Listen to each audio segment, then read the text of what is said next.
नमस्कार, आप देख रहे हैं खबर दोपहर और मैं हूं आपके साथ विभा उपाध्याय। बिहार में सरकार को लेकर रोज नए नए बयान सामने आ रहे हैं जो राजनीतिक सरगर्मी को बढ़ा रहे हैं। आरजेडी नेता भाई वीरेंद्र की तरफ से एक बड़ा बयान दिया गया जिसमें भाई वीरेंद्र ने कहा है कि तेजस्वी यादव मुख्यमंत्री बनेंगे, ये तय है और नीतीश कुमार ही तेजस्वी को सत्ता सौंपेंगे।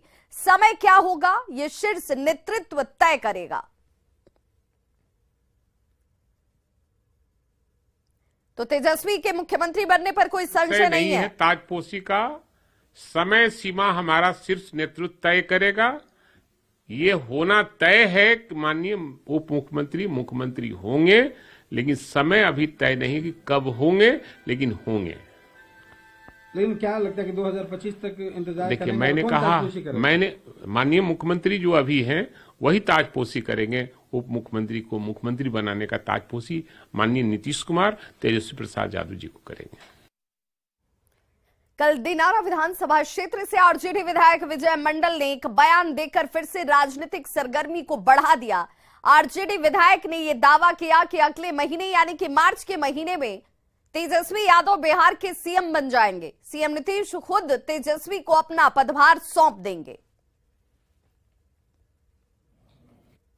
मुझे कांग्रेस पर कोई शक नहीं है और माननीय मुख्यमंत्री नीतीश जी पर भी हमको भरोसा है कि जो उन्होंने कहा है कि तेजस्वी के नेतृत्व में ही लड़ा जाएगा, तो 25 तो दूर है, अब इस मार्च में ही हमको उम्मीद है कि तेजस्वी बिहार का नेतृत्व करेंगे, सीएम बनेंगे बिहार में।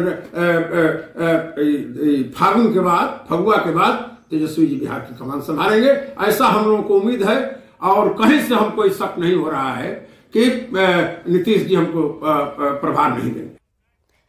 आरजेडी विधायकों के बयान पर सियासत इस वक्त तेज हो चुकी है। आरजेडी विधायकों के बयान पर जेडीयू नेताओं ने मोर्चा खोलते हुए कहा कि आरजेडी और जेडीयू के गठबंधन को नाश करने वाला ये बयान है और ऐसे नेता महागठबंधन में सिर्फ और सिर्फ खटास पैदा करना चाहते हैं। जबकि पूर्व मंत्री जय कुमार सिंह ने कहा कि तेजस्वी से इस तरह की कोई डील हुई ही नहीं है। अगर इस तरह का बयान कोई नेता अगर किसी दल का देता है तो निश्चित तौर से इस बिहार के हित में नहीं है और पार्टी का नुकसान करने वाला है, महागठबंधन का तोड़ने वाला बयान है। अभी नीतीश कुमार को मुख्यमंत्री से हटने का कोई सवाल ही नहीं है और इस तरह की कोई कमिटमेंट भी नहीं है। अभी नीतीश कुमार के ही हाथ में सत्ता रहेगी और इस तरह का कोई डील है न इस तरह का कोई बात है। अगर जो बयान दे रहा है वो महागठबंधन को तोड़ने का बयान है और बिहार में तेजस्वी यादव नीतीश कुमार को लड़ाने का बयान है और ये तय है कि ये करके तेजस्वी यादव को और नीतीश कुमार को नुकसान पहुंचाने का काम कर रहा है। इस प्रकार की बयान न तो ये गठबंधन के हित में है न राज्य हित में है। माननीय उप मुख्यमंत्री तेजस्वी जी ने स्वयं कहते हैं कि मैं उप मुख्यमंत्री पद से अभी संतुष्ट हूँ, मैं काम कर रहा हूँ, मुझे मुख्यमंत्री बनने की कोई जल्दीबाजी नहीं है। हमारा मिशन है इस सरकार को पुनः महागठबंधन की सरकार बने, भाजपा को यहाँ से हम लोग भगाएं, ये मिशन है। अब इस प्रकार की कंट्रोवर्शियल बयान दे करके एक भारी आपस में एक तनाव पैदा करने का कोशिश किया जा रहा है। बिहार सरकार के वन एवं पर्यावरण मंत्री हैं तेज प्रताप यादव, जो आज साइकिल चलाकर अपने कार्यालय पहुंचे। तेज प्रताप राबड़ी आवास से निकलकर अरण्य भवन पहुंचे और इस दौरान तेज प्रताप यादव ने कहा कि सुबह सपने में नेताजी मुलायम सिंह यादव आए थे और साथ में साइकिल से उन्होंने उन्हें घुमाया भी, साइकिल चलाने की प्रेरणा दी। नेताजी से प्रेरणा लेकर वे साइकिल से ऑफिस पहुंचे हैं। वन एवं पर्यावरण मंत्री तेज प्रताप यादव साइकिल से निकले हैं अपने कार्यालय और यहाँ पे आपको तस्वीरें आपको दिखा दूं कि यहाँ जो है एक मैसेज देने की कोशिश है कि साइकिल के जरिए जो है वो यहाँ से निकले हैं अपने विभाग और बताने की कोशिश है कि वन एवं पर्यावरण मंत्री जो है वो एक वातावरण को शुद्ध करने के लिए वातावरण को साफ कैसे रखें, प्रदूषण ना फैलाएं, इसे लेकर के एक मैसेज देने की कोशिश कर रहे हैं। और ये आप तस्वीरों में आप देख सकते हैं कि तेज प्रताप जी क्या संदेश दे रहे हैं? पहले तो साइकिल चलाइए, आप पर्यावरण बचाइए, और दूसरा कि नेताजी ने सपने में आया। देखिए, और हम कोशिश कर रहे हैं कि तेज प्रताप जी से लगातार जो है वो बात हो, और यहाँ पे आप देख पा रहे हैं कि तेज प्रताप लगातार अपने सहयोगियों के साथ जो है वो आगे निकल रहे हैं और एक संदेश देने की कोशिश कर रहे हैं। वन और पर्यावरण मंत्री तेज प्रताप यादव हैं, तो वहाँ से साइकिल चलाते हुए पैदल पहुँचे हैं। साइकिल चलाने से पर्यावरण बचा रहता है, और जिस तरीके से पॉल्यूशन आए दिन हो रहा है, उससे है कि आदमी साइकिल ही चलाए तो बेहतर है। उससे शरीर भी अच्छा रहेगा, फिटनेस भी बना रहेगा। और ये कहाँ से आपको मिला क्या साइकिल? यह 9:30 बजे सुबह में मैंने सपना देखा, और सपने में नेताजी आए थे, मुलायम सिंह जी। तो उन्होंने बहुत सारी बातें हमसे की, और कि आज हमारे मन में आया कि आज चलते हैं साइकिल से, उससे पर्यावरण भी बचा रहेगा। और सपने में मेरे नेताजी ने खुद मेरे साथ साइकिल चलाया, इससे सौभाग्य की बात और क्या हो सकती है। तो क्या यहाँ सभी लोगों को कहेंगे कि साइकिल से वो आए? सारे लोग को बोलेंगे, यहाँ तक कि आप लोग जो मोटरसाइकिल चला रहे थे, आप लोग को भी बोलेंगे साइकिल से चलिए, साइकिल से चले। और ये थे तेज प्रताप यादव, और उनका कहना है कि मुलायम सिंह जो है नेताजी, वो सपने में आए थे और साथ में साइकिल चलाए, और वहीं से उनको प्रेरणा मिली कि साइकिल से चलना चाहिए। और ये पर्यावरण को लेकर एक संदेश देने की कोशिश है, और तमाम लोगों से, अपने कर्मचारियों से, अधिकारियों से भी अपील कर रहे हैं कि वो साइकिल से कार्यालय आए ताकि पर्यावरण सुरक्षित रहे। पटना से रवि एस नारायण की रिपोर्ट। 2025 में विपक्ष के नेतृत्व पर कांग्रेस के राष्ट्रीय अध्यक्ष मल्लिकार्जुन खड़गे के बयान पर जेडीयू नेता केसी त्यागी ने कहा कि ये उनका अपना विचार है, अपना मत है। पूरी कोशिश पहले जो है वो तमाम विपक्ष की कोशिश ये होनी चाहिए कि हम एकजुट हो सके, और यही कोशिश की जा रही है। अभी गठबंधन की प्रक्रिया शुरू नहीं हुई है, उससे पहले कि नेता का सवाल ना उठना चाहिए, ना उठा है। हम ये मानते हैं जो नीतीश फॉर्मूला है कि सब दल पहले इकट्ठे हों, एक मंच पर आएं, और सब लोग चुनाव से पहले या चुनाव के बाद सर्वसम्मति से किसी एक नेता का चयन करें। कांग्रेस के राष्ट्रीय अध्यक्ष तो साफ तौर पे कह रहे हैं कि कांग्रेस लेड जब बात आती है कांग्रेस के नेतृत्व में, तो इसका मतलब क्लियर है नेतृत्व कांग्रेस पार्टी का होगा, बाकी अलायंस के लोग साथ में होंगे। ये उनका अपना विचार है, और सभी पार्टी के नेताओं को अपनी अपनी लीडरशिप को अपने अपने तरीके से महिमा मंडित करने का, प्रसारित करने का अधिकार है। हिंदुस्तानी आवाम मोर्चा की ओर से चलाई जा रही गरीब संपर्क यात्रा गया पहुंच चुकी है। गया के विभिन्न प्रखंडों में अनुसूचित जाति एवं जनजाति कल्याण विभाग के मंत्री संतोष कुमार सुमन ने लोगों से मिलकर बात की, और संतोष कुमार सुमन ने बताया कि इस यात्रा का मुख्य उद्देश्य पार्टी को मजबूत करना है।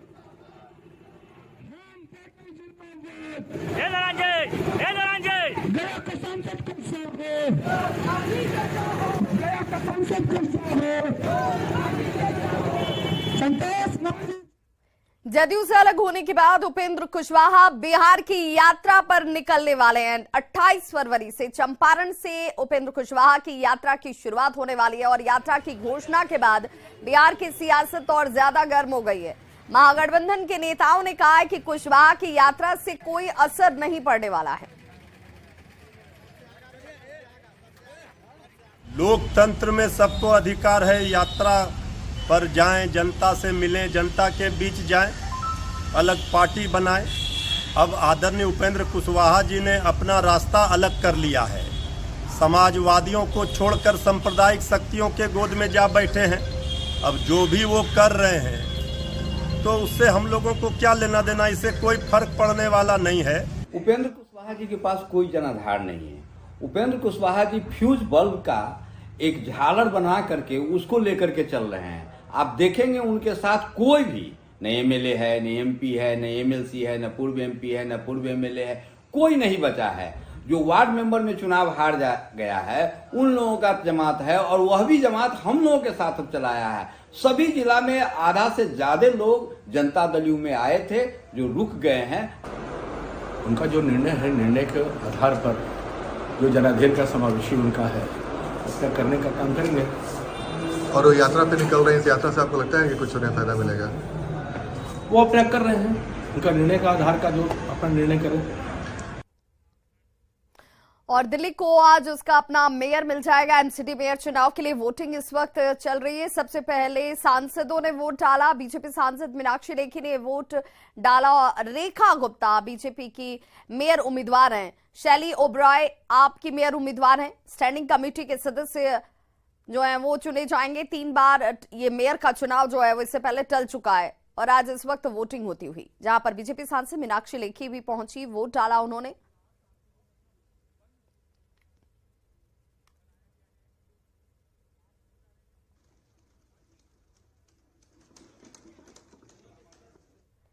तो नेताओं और अफसरों की जासूसी करवाने के मामले में दिल्ली के डिप्टी सीएम मनीष सिसोदिया की मुश्किलें बढ़ सकती हैं। गृह मंत्रालय ने आज केजरीवाल सरकार के फीडबैक यूनिट के जरिए जासूसी कराने के आरोपों पर सिसोदिया के खिलाफ सीबीआई जांच की मंजूरी दे दी है।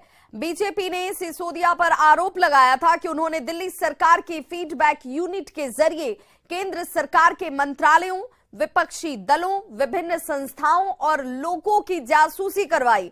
आम आदमी पार्टी ने साल 2015 में दिल्ली में सरकार बनाने के बाद इस यूनिट का गठन किया था। विजिलेंस विभाग के मंत्री होने के नाते सिसोदिया पर ये आरोप लगाए गए हैं। दिल्ली के उपराज्यपाल वीके सक्सेना केंद्र सरकार से इस पूरे मामले की जांच सीबीआई से कराने की अनुशंसा कर चुके हैं और इसके बाद सीबीआई ने मुकदमा दर्ज करने की अनुमति केंद्र सरकार से मांगी थी। गृह मंत्रालय की ओर से 17 फरवरी की तारीख से जारी चिट्ठी में सिसोदिया के खिलाफ कार्रवाई की अनुमति दी गई है।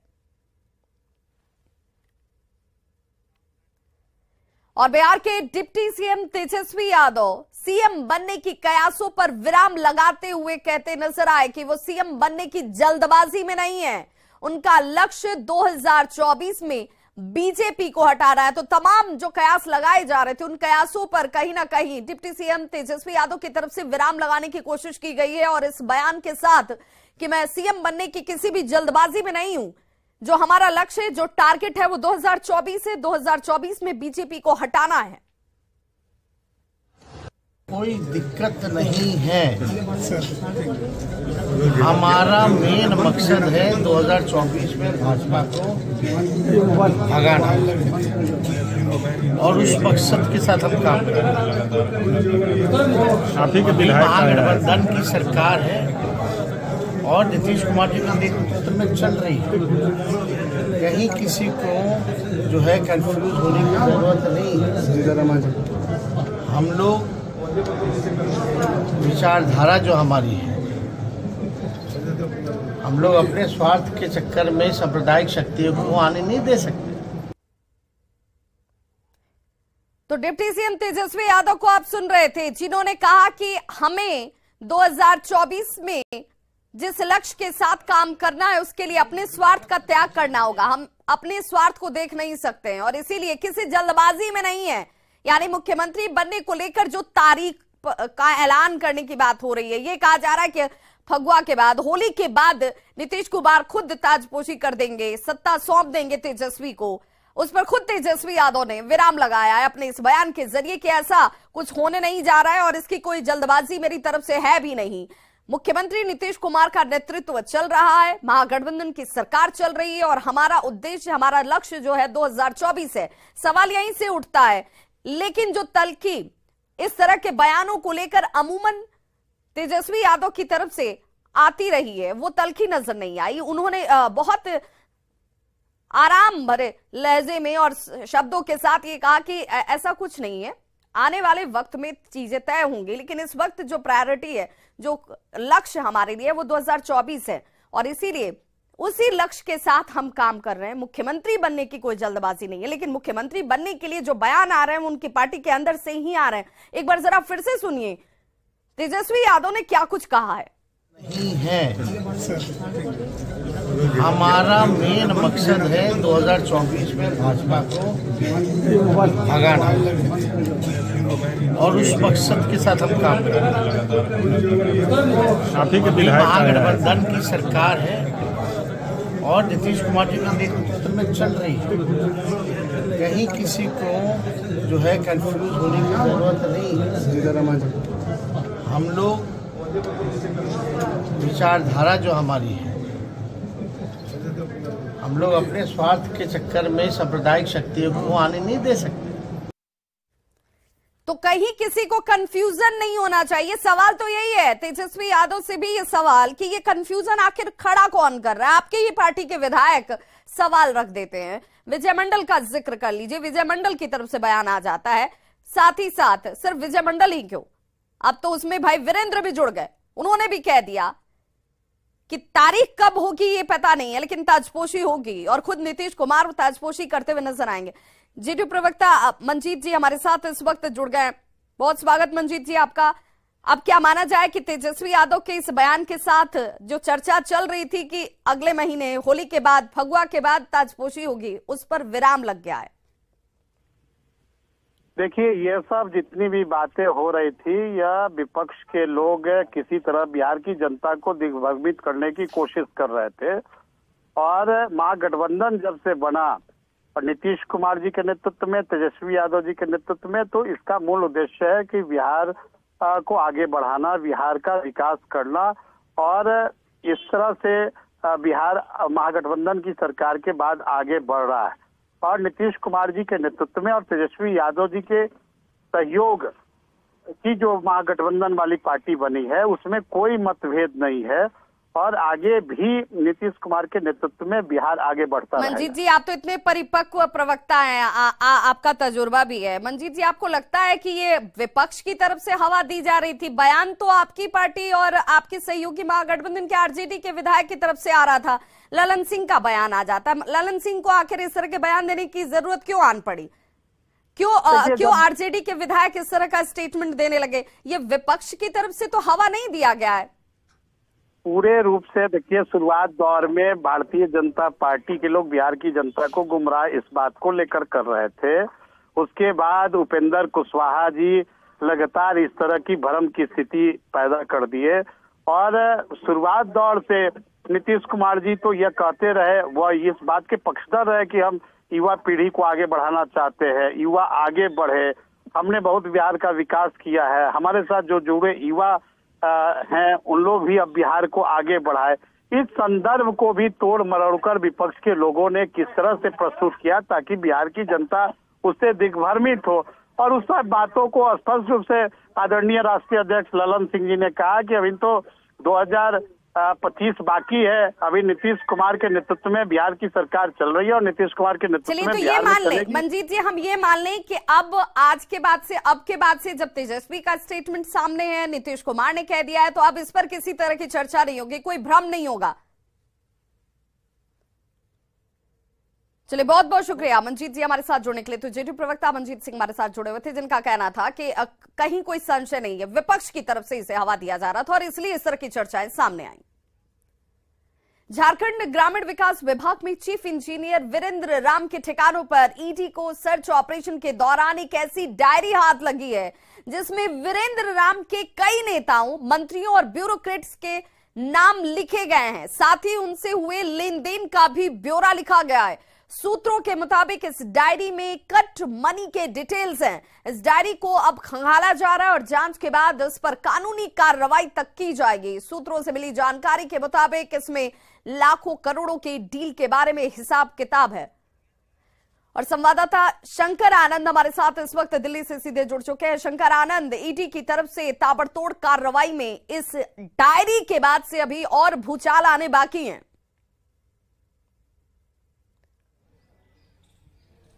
निश्चित तौर पर देखिए, कल जिस तरह से इस मामले में केंद्रीय जांच एजेंसी ईडी के द्वारा तकरीबन 24 लोकेशन पर सर्च ऑपरेशन को अंजाम दिया गया और विशेष तौर पर राजधानी दिल्ली, हरियाणा, बिहार, झारखंड में इस सर्च ऑपरेशन को अंजाम दिया गया। उसी सर्च ऑपरेशन के दौरान ये डायरी मिली है और ये डायरी इंजीनियर वीरेंद्र राम के आवास से मिली और उस डायरी में इस बात का जिक्र है कि कई लोगों को किस तरह से पैसे दिए जाते थे, किस तरह से कट मनी दिया जाता था और उसके बाद किस तरह से एक मनी लॉन्ड्रिंग के मामले को अंजाम दिया जाता था। तो इस मामले पर जांच एजेंसी को काफी महत्वपूर्ण जानकारी मिली है और उसी के आधार पर आगे अब तफ्तीश का दायरा आगे बढ़ चुका है और कहा जा सकता है कि इसी इन्वेस्टिगेशन के आधार पर आने वाले दिनों में कई लोगों को नोटिस भेजा जाएगा और पूछताछ के लिए ईडी दफ्तर में बुलाया जाएगा। यह मामला अब काफी बड़ा होने वाला है और कहा जा सकता है कि इस मामले की गंभीरता को देखते हुए जैसे जैसे तफ्तीश का दायरा बढ़ रहा है, इस मामले में जिस तरह से इनपुट्स मिले हैं, कहा जा सकता है कि कई बड़े राजनेताओं, मंत्री, इसके साथ ही जो नौकरशाह हैं और बिचौलिए हैं, उनकी धड़कनें अब तेज हो गई होंगी, क्योंकि जिस तरह से ये करप्शन का मामला है, इस मामले में कई लोगों की भूमिका है और इस मामले में जिस तरह से जांच एजेंसी ईडी की तफ्तीश जो है जिस तरह से आगे बढ़ रही है और जिस तरह से तमाम सबूतों को इकट्ठा किया गया है, और ये मामला सिर्फ झारखंड तक सीमित नहीं है बल्कि इसका कनेक्शन सीधे तौर पर राजधानी दिल्ली और इसके साथ ही हरियाणा तक भी इसका कनेक्शन जुड़ा हुआ है। तो एक तरह से कह सकते हैं कि जरूर इंजीनियर वीरेंद्र राम रहने वाले बिहार और झारखंड के हैं, लेकिन किस तरह से मनी लॉन्ड्रिंग शंकर आनंद, क्या इस मामले में तमाम चीजों की बरामदगी अब जिस तरीके से उसे खंगाला जाएगा और उससे लिंक को ढूंढा जाएगा, गिरफ्तारी भी संभव हो सकती है इसमें?